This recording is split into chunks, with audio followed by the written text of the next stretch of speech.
Good afternoon. It gives me great pleasure to welcome you to the OEB's 4th Annual Policy Day. But before we begin, I'd like to deliver our corporate land acknowledgement. The Ontario Energy Board acknowledges that our headquarters in Toronto is located on the traditional territory of many nations, including the Mississaugas of the Credit, the Anishinaabe, the Chippewas, the Haudenosaunee, and the Wendat people. This area is now home to many diverse First Nations, Inuit, and Métis. We also acknowledge that Toronto is covered by Treaty 13 with the Mississaugas of the Credit. We are grateful for the opportunity to gather and work on this land, and we recognize our shared responsibility to support and be good stewards of it. Thank you. It's great to have so many people join us today, nearly 300 at last count. Thank you for making time to attend this important event. Things may look a little different this year as we're missing one of our OEB executives. Carolyn Calwell and Harneet Panesar are here with me, but our Chief Commissioner, Lynn Anderson, is unable to join us. She took a tumble on the weekend and broke her arm. Don't worry, Lynn is going to be okay and back in action sooner rather than later. But she won't be joining us today, and she asked me to let you know why. Please join me in wishing Lynn a speedy recovery. Now, on to the main event. We've planned a thought-provoking and interactive session, including critical updates on OEB activities from Harneet and Carolyn, facilitated breakout discussions, and a report back on 4 pressing issues facing the sector. And then we'll wrap up with a discussion about what has been shared today and open up a questions and answer session. I hope you'll find the topics interesting and meaningful, and that you're ready to engage with us. The theme of Policy Day 2024 is Enabling Ontario's Energy Advantage. That's also the OEB's new strategic goal, introduced in our most recent business plan. It replaces our goal of becoming a top quartile regulator. Why the change?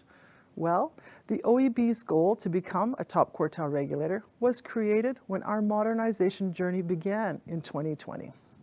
We've come a long way since then. The OEB is now recognized as a leading regulator with a modern governance structure, streamlined and digitized processes, and robust stakeholder engagement efforts.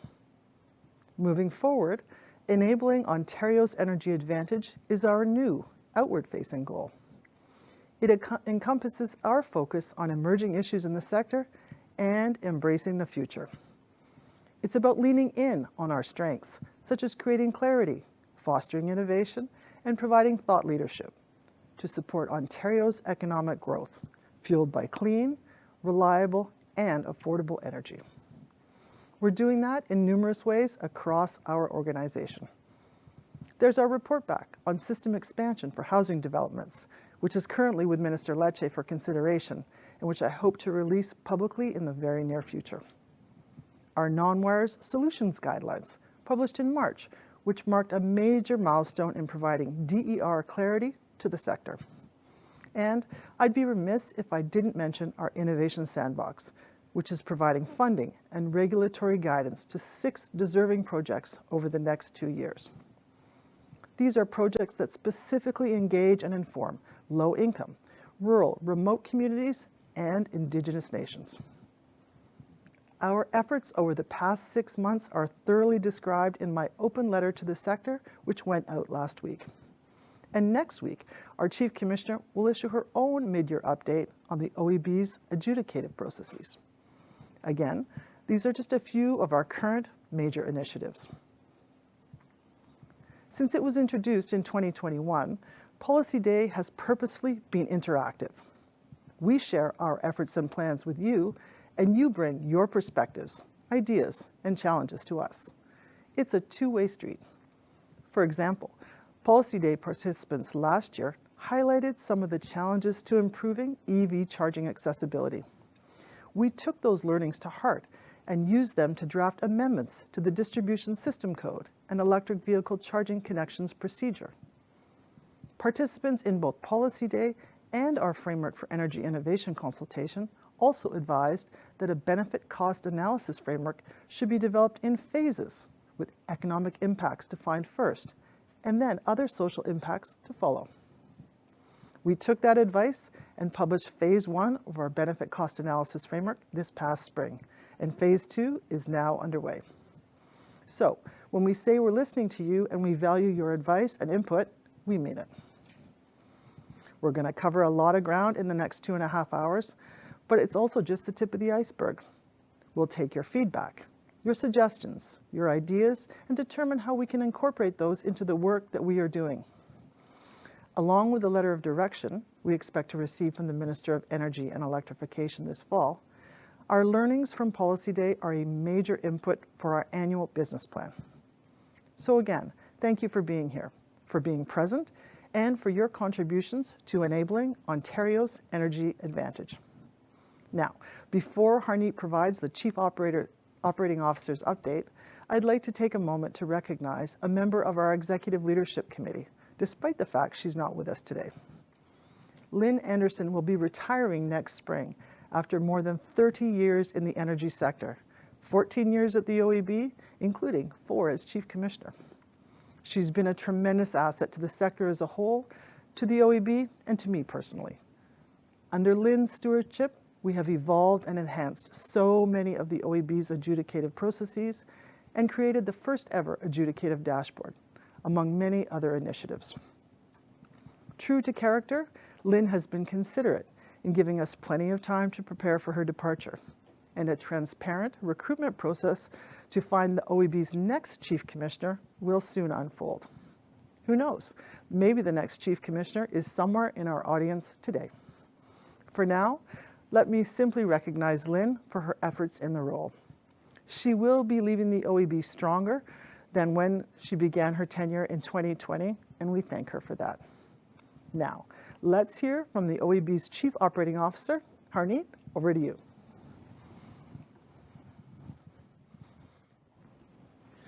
Thank you, Susanna, and thank you to the sector for joining us today.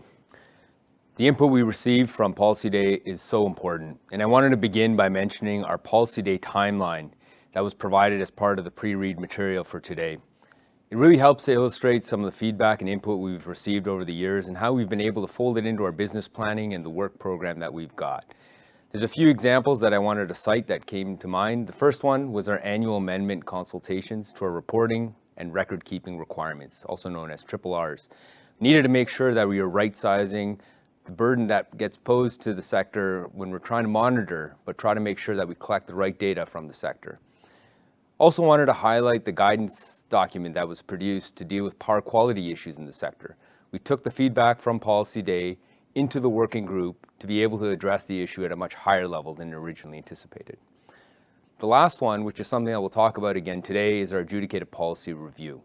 You know, when we started this a few years back, we opened up the vault and realized we had about 60 adjudicative policies, and it was important for us to pace out the review and to really make sure we were focusing in on the most important reviews first.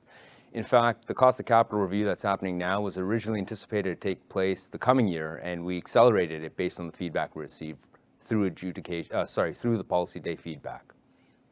I also wanted to provide feedback on some of the current efforts that we have underway. The first one is our open data initiative, in which we've been able to create XML files to increase transparency and accessibility to our data.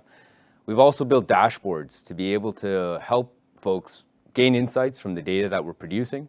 We've heard some really good feedback from universities, think tanks, research faculties, and even the sector and consumers on the data that we've been able to share and the insights that they've been able to produce through the dashboards. We've also worked on an item from the Minister's letter of direction. It's to produce a system capacity map. You know, a lot of jurisdictions have started down this path, and Ontario's going along with it too. We want to make sure that if we're looking to connect a lot of load in the system, we're able to direct it in areas where we know there's capacity that's available. It's one way to keep costs down and also to utilize the system more efficiently. And you'll see a lot more coming out in that respect. We're also working on a transmission connections review. You know, it takes me back almost 15 years when I was a transmission connection load planner, when I'd use this document to look at technical requirements like short circuit values, but also requirements around how to connect customers, how to identify and classify assets, A lot has changed since then, and this review was really important to make sure that the transmission system code is relevant and was able to tackle the issues that we're seeing today. So we're undergoing some of the work in that space right now. I also wanted to talk a little bit about some of the future priorities that we've got. Look, the system is modernizing and it's far more intelligent than it ever has been. There's a lot of opportunities that we've been able to build into our grid, but with that comes some risks. And so cybersecurity is an area that the OEB is again going to take more leadership in as we see advancements in the grid. We're also continuing some of the work that we suggested to the Minister's Office as a result of the last letter of direction that dealt with distribution sector resiliency. And that's VASH, which is Vulnerability Assessment and System Hardening Project. We're out with the sector right now trying to make sure that we're able to assess the vulnerabilities in the system and also help provide guidance on how to strengthen the system and harden it to be able to ride through and build resiliency in it. The last one is the Distribution System Operator. And I know this acronym, the DSO, gets used a lot. We'll certainly be talking a lot about it today. But it was important that the OEB also take a leadership role in certain respects. As an economic regulator, there are areas that we need to cover off, from licensing to service areas, consumer protection, remuneration. There's things that we needed to do, and we've certainly started by conducting a lot of jurisdictional reviews and scans to see what is the best practices out there related to DSOs. So there'll be a lot of discussion on that topic later today and a lot more work happening in that space. Lastly, I want to leave you with a few instructions. You'll be going to the first breakout discussions momentarily, where you'll be there for the next 45 minutes. To join the breakout, you'll see a tab on the left-hand side of your screen labeled Sessions. Click on the one that starts with the title Round 1 Breakout Discussion. Click on the link that you find there. This link will take you straight to your breakout room where you'll be able to join fellow participants as well as members of the OEB team who will be there to help facilitate the discussion as well as take notes on the feedback and input shared. Later in the program, we'll be doing a report back, giving us a chance to hear about some of the points discussed in the breakout sessions. Thank you again for joining us today and for listening. Have a great discussion, and please go ahead and join your breakout sessions now.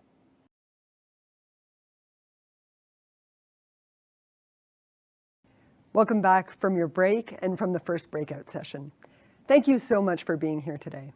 I'm Carolyn Calwell, the Chief Corporate Services Officer and General Counsel, and I'm thrilled to be together for our 4th annual Policy Day, a really important check-in for us, and we value your feedback tremendously.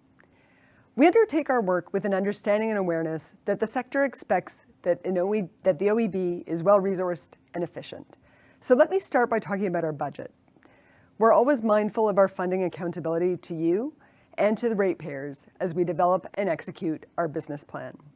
You're also well aware that everyone in the sector, the OEB included, is being asked to do more and more. So for 25-26 fiscal year, we anticipate growth. We're a knowledge shop. We don't use poles or trucks like some of you. Our biggest line item in our budget is our people. So to do more, we need more people. I don't have FTEs or dollar figures for you today. That's an important discussion with our board of directors that is yet to come. But in the interest of full transparency, it's likely that you'll have higher assessments to your organizations next year. So let me lay out some of the activities that support that spend. I want to talk to you about how we optimize people, our human capital. And we've already invested heavily in our People Plan 2.0. It drives our investment in our core asset, our people. And we're striving to meet the current and future sector needs and serve the public.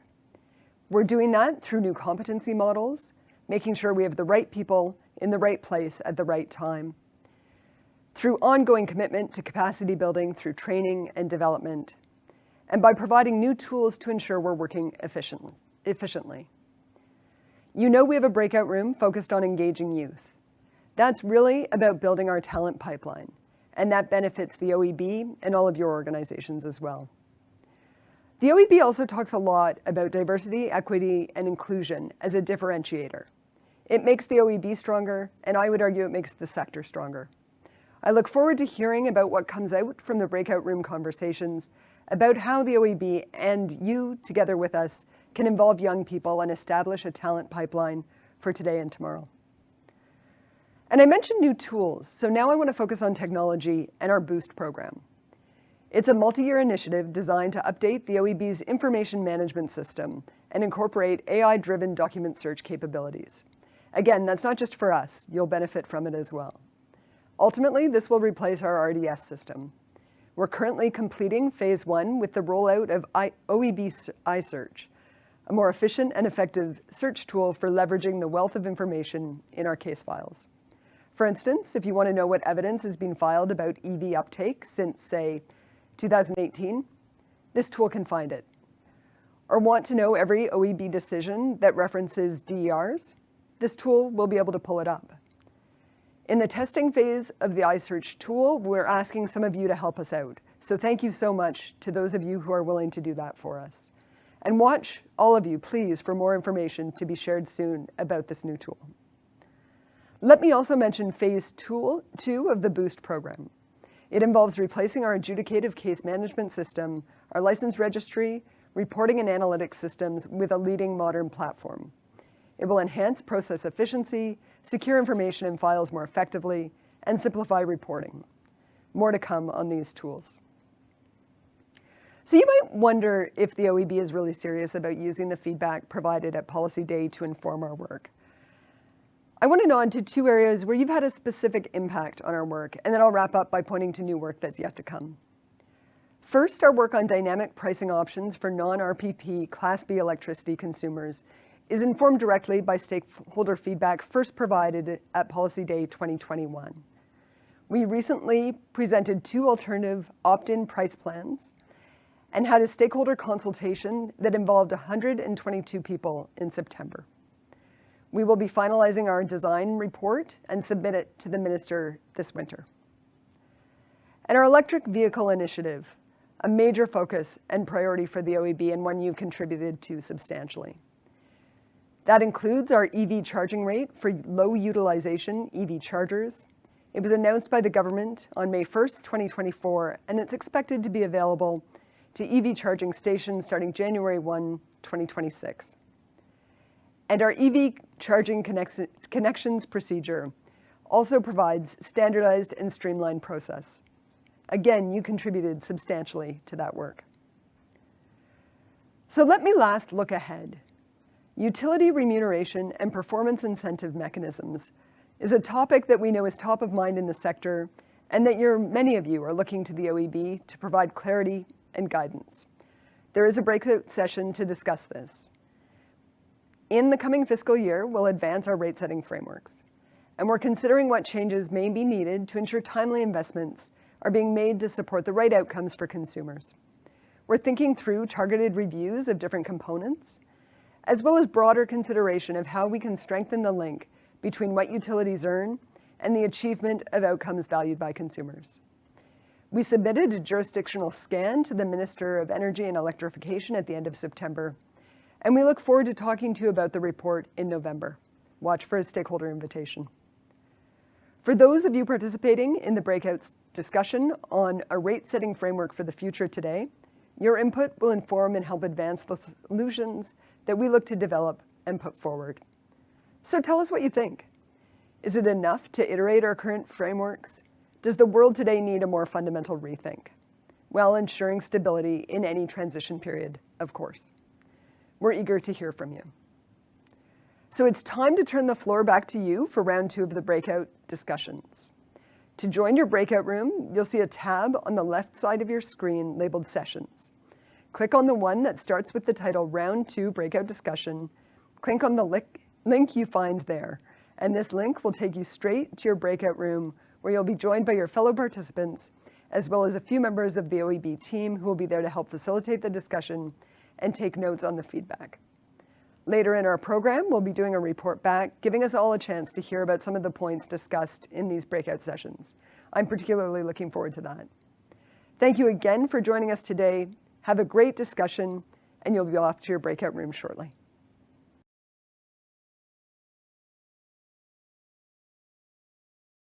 Welcome back, everyone. I hope you had a great discussion in your breakout rooms. We're about to start the next session, which is called What We Heard. But before I do that, I want to buy a few minutes to allow our facilitators and note takers a chance to summarize some of the thoughts in the sessions. To do that, I'm going to bring forward a question from our Let's Discuss portion of the discussion. And the first question that I'm going to try and answer here is, what is the OEB's view on establishing an overarching DER framework for Ontario? I think it's important to realize that this is a shared jurisdiction, obviously. The OEB does play a leadership role in this. There's a lot of work that's happened. And first off, I want to highlight some collaboration that we've been doing with the IESO. There's a few things. Number one, a joint call for proposals. And the second one was our joint study on DER incentives that we're working on. There's a few deliverables that we've also been stick handling primarily. The first one is changes that we made to the distribution system code to allow for flexible capacity hosting. This was to make sure that the code was not an impediment to allow utilities to increase the penetration of DERs in their system and to allow them to nimbly and dynamically control the DERs in their systems. We also worked on the BCA, Business Cost Analysis Framework, which is part of the non-wire solution guidelines. It allows utilities to be able to use this tool to be able to articulate the needs of their system, to not just invest in traditional poles and wires, but also look at other solutions to meet the needs of their customers in the grid. It requires utilities that are making investments greater than $2 million to consider non-wire solutions. We also provided a bit of flexibility.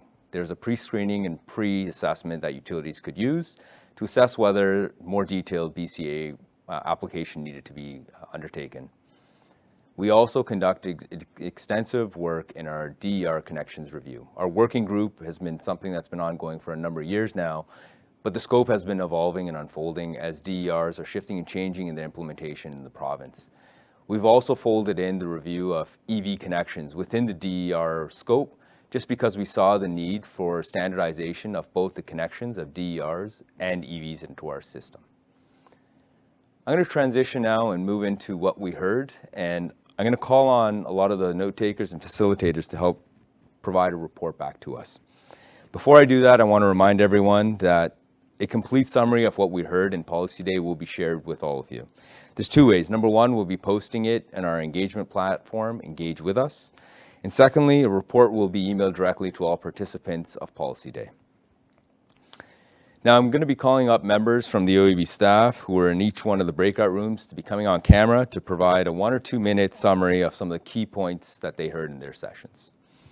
To begin, I'm going to turn over to Alex D'Elio. Thank you very much, Harneet. So in the room I facilitated today, we discussed the OEB's adjudicative policy review. 2 key points of feedback we received from the participants. The first revolved around ensuring that the OEB's adjudicative policies remain streamlined. So in reviews, to consider things that could allow for a reduction in regulatory lag, as well as providing some regulatory certainty around cost recovery.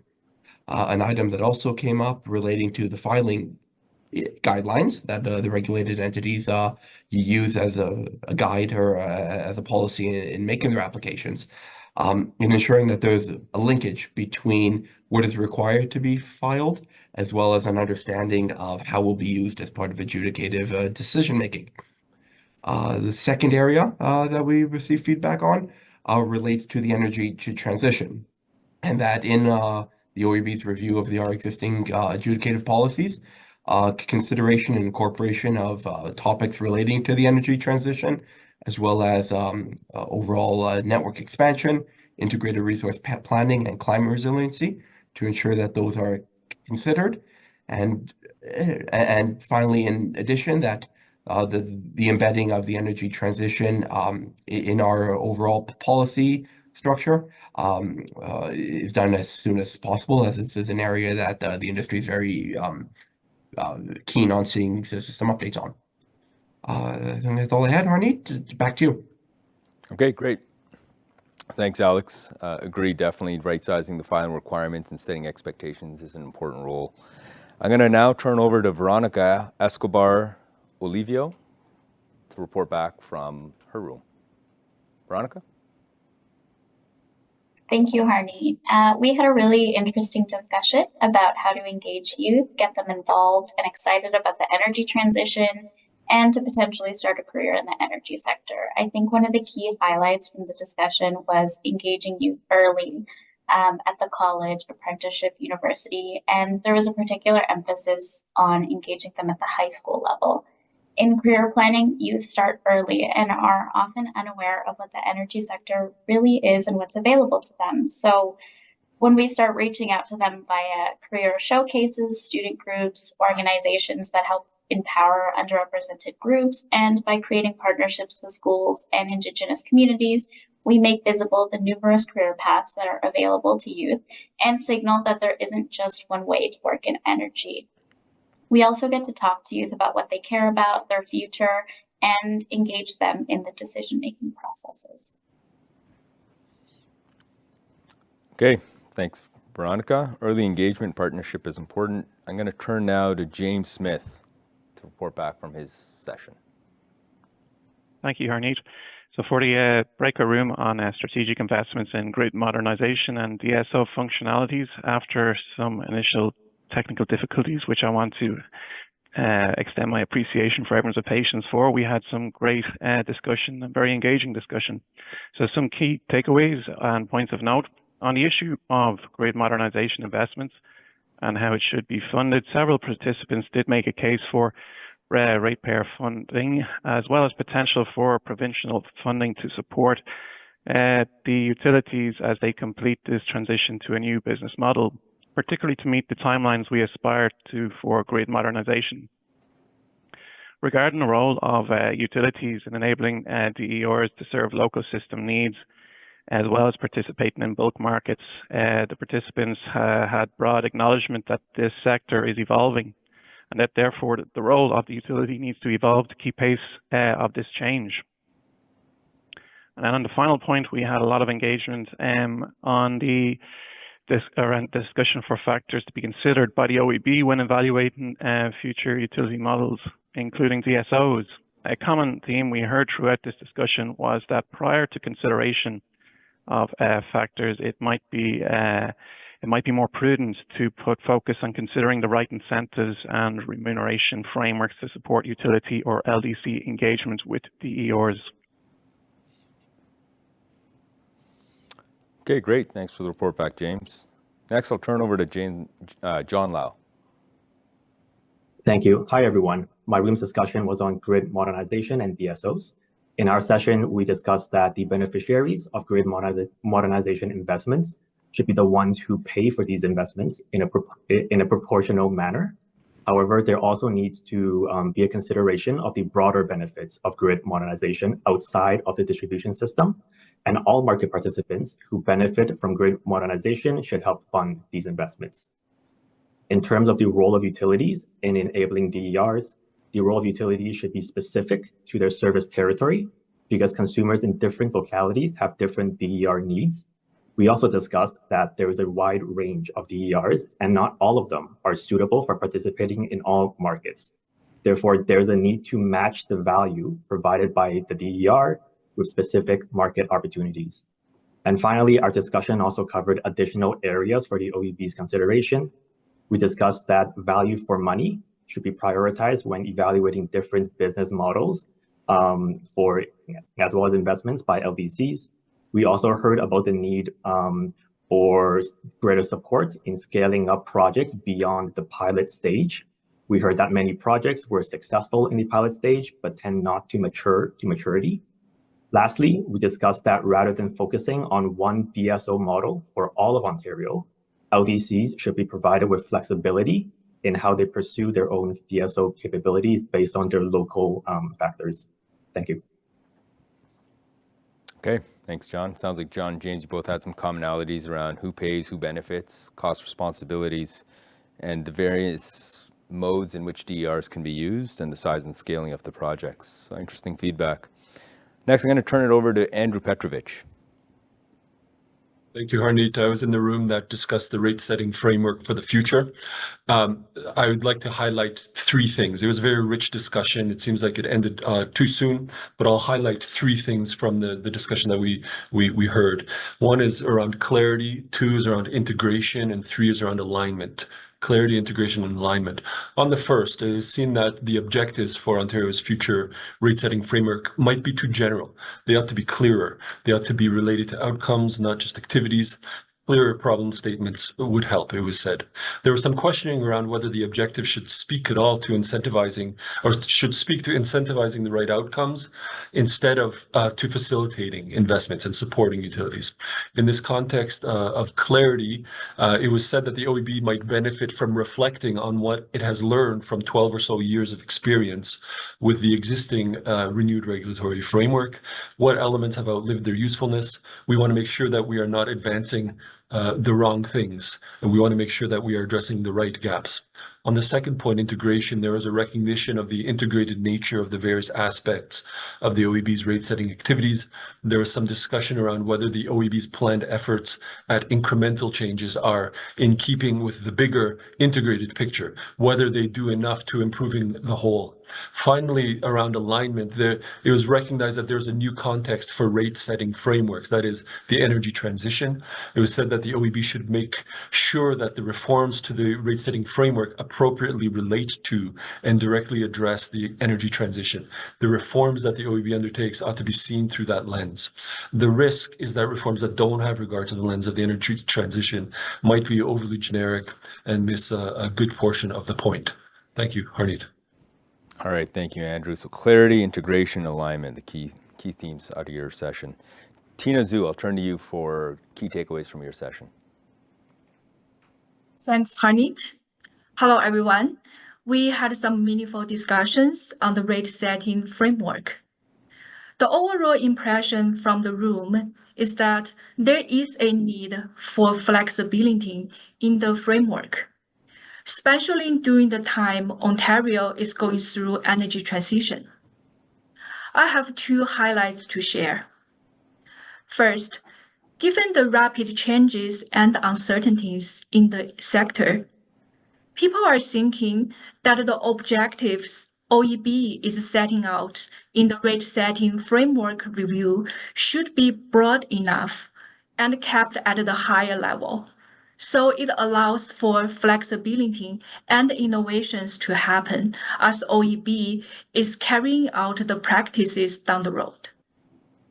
Second, people are seeing challenges in the benchmarking process. This is due to the differences in utilities in terms of the size of the utility, capital investment needs, and the geographic areas the utility is serving. So OEB needs to be more mindful as in the process of doing the benchmark. The same mindset is applying for interjurisdictional benchmarking. It's important that we are utilizing the best practices that will fit in the need of Ontario so the successful stories can continue. In a summary, the sector-wide collaboration is going to be important. So the OEB is taking feedback from different stakeholders, and the different needs can be met in the review work to make sure it works for Ontario and benefit the people. And this concludes my report back. Thanks for your time. And now get back to you, Harneet. All right, thanks, Tina. And yeah, sector collaboration has been really important to us. We've been getting out with the sector, and many of you know that because you've been part of those collaborations with us. And we thank you for your time and making sure that we have a thorough voice at the table to deal with some of the challenging issues that we're dealing with in the sector. So with that, I'll turn next over to David Martinello. Thank you, Harneet. We were in the adjudicative policy review breakout room, similar to Alex D'Alio's report back. And some of the main things that we heard was the importance of finalizing, work associated with the BCA, but also really prioritizing some of those larger meaning of life, projects for adjudicative policies. And if, we are prioritizing those projects, to give consideration to some of the other ones that are scheduled later down the road as part of our APR strategy for a bit of a later date to see what the outcomes of those larger, more broader policy implications are. There was also some discussion with regards to looking at policies related to natural gas elements and considering expanding their timeframes. And lastly, There was also a bit of discussion on the adjudication policy and some of the effectiveness and efficiencies pertaining to the OEB's pilot on the very small utilities project and how that could potentially be explored and applied to other types of applications like IRMs, ICMs, or other standalone rate applications. Thank you, Harneet. All right, thanks, David. Next, I'm going to go to Emma Gerard. Emma, over to you.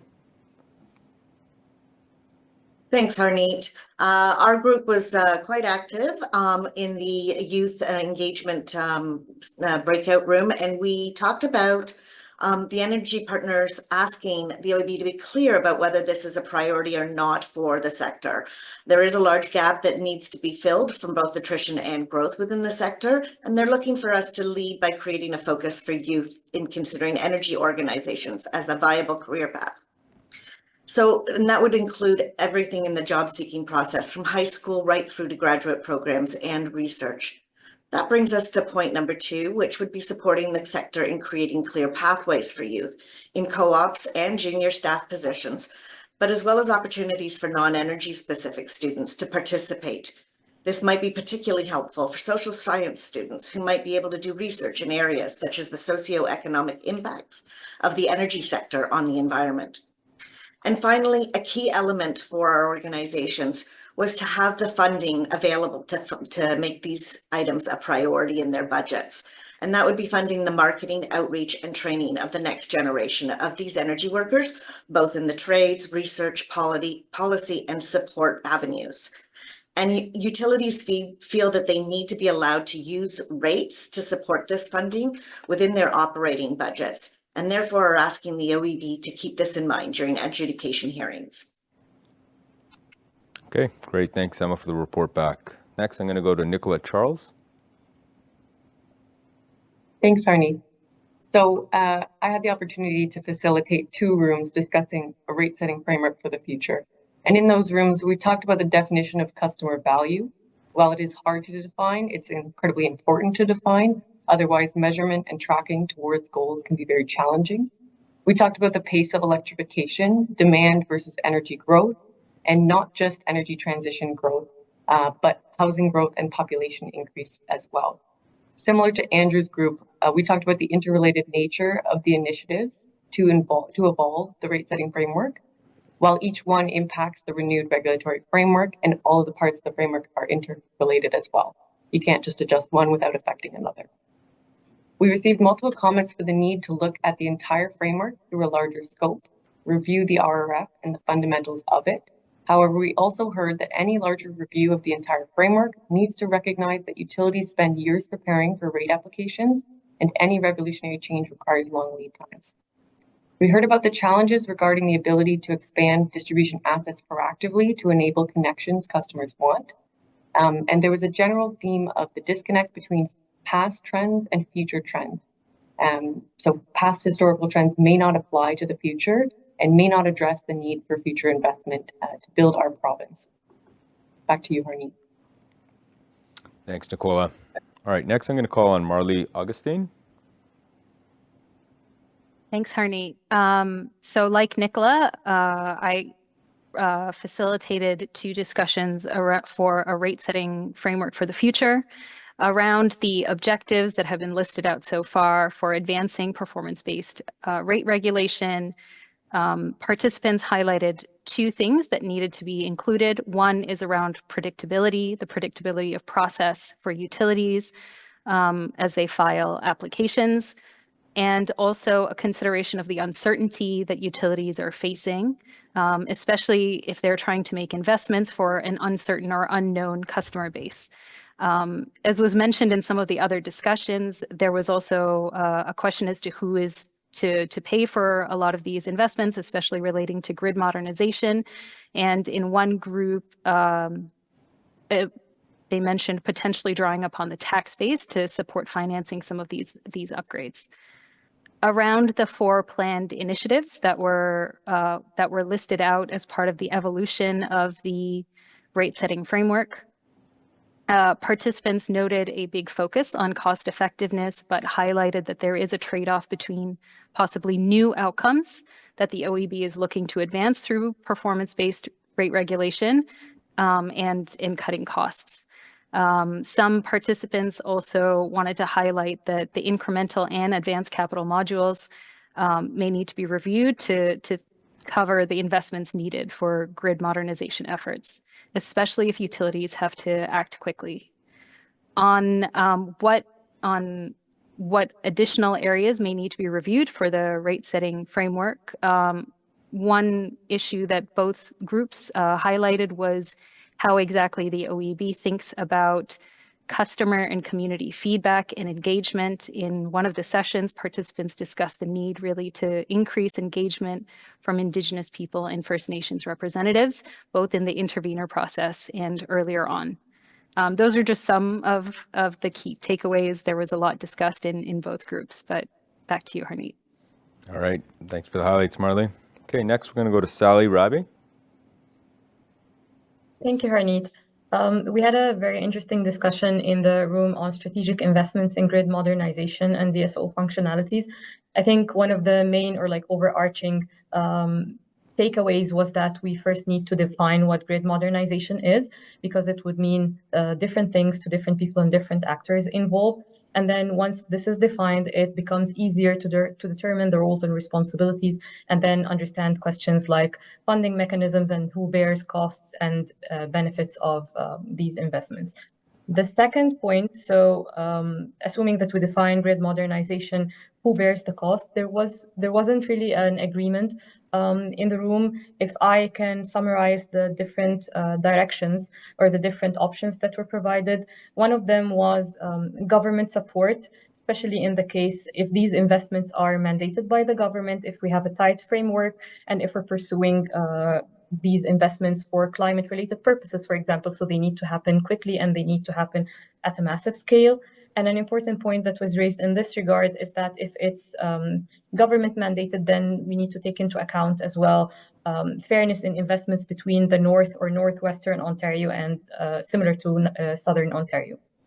The second opinion was supportive of dealing with this on case-by-case basis, so depending on the business case for why certain grid investments or grid modernization investments should be made, and depending on the outcome that is expected out of these investments. The third point of view was also similar to what was echoed in other rooms, so beneficiary pays, looking at who's going to benefit from these investments, then that's going to help us understand who's going to bear the cost. We also discussed the roles and responsibilities of different actors, particularly utilities in this regard. And there was a sort of agreement that utilities are going to play an important role, whether as DSOs themselves or as providing visibility into DR penetration levels at the local markets. But there needs to be a clear benefit to LDCs, or understanding how they're going to be able to monetize these investments or taking on these additional functionalities and responsibilities. And then a last point that was raised is that when considering the investments to be made, we should try to adopt an evolutionary approach, which is basically ensuring that we take on an approach that considers step-by-step investments that are applicable or that can be that can found or form a base for any DSO model in the future. So this would provide enough flexibility so that different LDCs with different sizes and different capabilities would have the option to opt in, opt out, or be provided some of these functionalities as a service by other larger LDCs. And finally, to take into account integrated planning when these investments are being considered, so that there is no disconnect between considering these investments and what is happening with integrated planning. These are some of the main highlights in my room, but echoing everyone else, there are a lot more. So back to you, Harneet. Thank you. All right. Thanks, Ali. Next, I'm going to turn it to Peter Dessa. Yeah, thank you, Harneet. So I facilitated 2 sessions on strategic investments in grid modernization and DSO functionality. So from the first session, key point number 1 would be grid modernization investments should be funded through a balanced approach that includes subsidies, taxpayer contributions, and considerations for both current and future ratepayers. Point number two, the OEB should consider diverse utility business models and equitable investment strategies while ensuring that utilities with low levels of DER penetration are not disproportionately impacted. Point number three from the first session, utilities play a crucial role in enabling DERs to meet local system needs and participate in bulk markets by managing reliability, safety, and coordination within their distribution systems, much like a governing body overseeing overall energy integration. From the second session, point number one, utilities support the integration of DERs across all regions to maximize their benefits while ensuring fair cost allocation among diverse customer bases. Point number two, coordination between regular and wholesale markets would facilitate efficient market participation and investments in DERs. And the final point from the second room, grid modernization investments should be funded through a model that emphasizes affordability and fairness. Benefit cost analysis should be conducted to help inform this, and DSO model should focus on maximizing benefits. That's all from these two sessions. Thank you, Harneet. Okay, great. Thanks, Peter, and thanks for all the note takers and facilitators from the OEB, and thank you all for opening up and sharing your thoughts and helping us out. You know, the information you're going to provide to us today obviously will be shared, but it also helps us form our business plan, our work plan for the year ahead. So thank you for being part of that conversation. Next, I'm going to turn it over to Susanna to help lead us through the Let's Discuss section. It's a chance for myself, Susanna, and Carolyn to take a few minutes to discuss today's event and what we heard. Yeah, thanks so much for that, Harneet. And thanks so much to our team of facilitators and note takers. As you can hear from those 12 report outs, so much interesting and valuable feedback provided. And I frankly can't wait to get together with our team and really grind through all the granular detail of what they heard with specificity. Harneet already mentioned that we're going to share a report back after the session is done, so look forward to that too. There's a couple of things I want to touch on here, and they came in pre-questions to us that we asked participants to share, and neither of these items have really been touched on directly, so I thought Carolyn and Harneet, we might touch on those things right now. First one's going to go to Carolyn, and there was a question asked directly of us in terms of what is the OEB's commitment towards truth and reconciliation with First Nations? So we'd like to speak directly to this. I'm so glad that question came in because we know that the energy sector can't advance without Indigenous participation. And some companies are doing really good jobs at engaging Indigenous communities and having them participate in things like major development projects. I'm thinking of companies like Hydro One, OPG, Fortis. The OEB, by comparison, I think is a little bit behind the curve, and we've got some making up to do. We don't yet have great processes for involving Indigenous communities in our consultations or in our adjudicative hearings. Indigenous communities are welcome, but we haven't yet put in place the tools to make that easy to happen. We're working on this, and we're doing it through things like revisions to our environmental guidelines that touch on how pipeline projects are approved. We're doing it in the context of duty to consult and pipeline approvals as well. We're looking to hire some staff to build out our capacity to deal with Indigenous issues and to support Indigenous participation in our processes. And we're really, really excited about the opportunity that presents. We are also working on a consultation document that will help us engage with Indigenous communities. And recently, members of my team got out to talk to some First Nations, and we learned, I think, as much as we were able to convey in those discussions. So we've got a lot of work to do, but we're committed to it, and we're willing to make it happen. Thank you, and thank you for the question. It's really important. Second question is going to go to Harneet before I wrap on today's event. So Harneet, we received a number of questions around energy transition, but let me read a couple of them here and we'll kind of bundle them together and get you to respond. The one question is, how will the OEB ensure that the energy transition doesn't inadvertently lead to social inequity, resulting in increased burden on vulnerable communities? So really important there, just energy transition. And another question sort of tied to it is, what actions is the OEB planning to take to encourage electricity distributors to make the planning and investment decisions necessary to minimize the long-term rate impact of electrification on consumers? So it's a bit of a short-term play and a long-term play. Yeah, sure. So I know Lynn Anderson, our Chief Commissioner, isn't here, but if she was, she'd remind us of the balance of the triangle, but not an equal balance, around cost, reliability, and service quality. Of course, there's a prudency in the review that is taking place whenever investment plans are brought forward by utilities. We're looking to make sure that those three triangle corners are looked at, but also to make sure that communities, customers, utilities, the input from all the important stakeholders are taken into account in the plans that are brought forward to the utility, by the utility to the OEB. So the prudency review is one. We talked a little bit about some of the filing requirements, and we heard some of that feedback today from the sessions, just to make sure that the filing requirements are not only right-sized, but the requirements tackle the current issues of today, and that they bring forward relevant material for our adjudicative process. There's a few other areas I wanted to focus in on, especially around vulnerable consumers. It's an area of focus for us at the OEB. We've done a lot of work in that space. In fact, we just finished a review last year around our LEAP review, which is our low income assistance program. That review resulted in changes to the thresholds and eligibility for those that applied, and it really looked at maximizing our program's ability to deliver support to low-income consumers and those vulnerable customers that were in that question. There's a few other aspects that I'll cover off here. We want to make sure, obviously, that the grid is being built out for the future. We're going to continue to support initiatives around grid modernization where we can, whether it's clarity, whether it's our IRE process, which is our industrial relations inquiry process. It's our ability to make sure that the sector is reaching out to us with questions they have of areas that may be gray or innovation that may not have been done before. If you're looking to do things where you're just not sure but want some guidance, it's important that you reach out to us. Our IRE process makes sure that we get back to you within 10 days, 90% of the time. That also helps to de-risk and provide a little bit more clarity on what you can do. And again, it also helps us shape up our thinking. If there's areas that are shifting or a need to rethink, we'll do that. So please reach out to us and work with us. The collaborative aspect is really important. Thanks, Harneet, for touching on those two important aspects. I think what I'm going to do now is close this out. We're right at 4 o'clock here.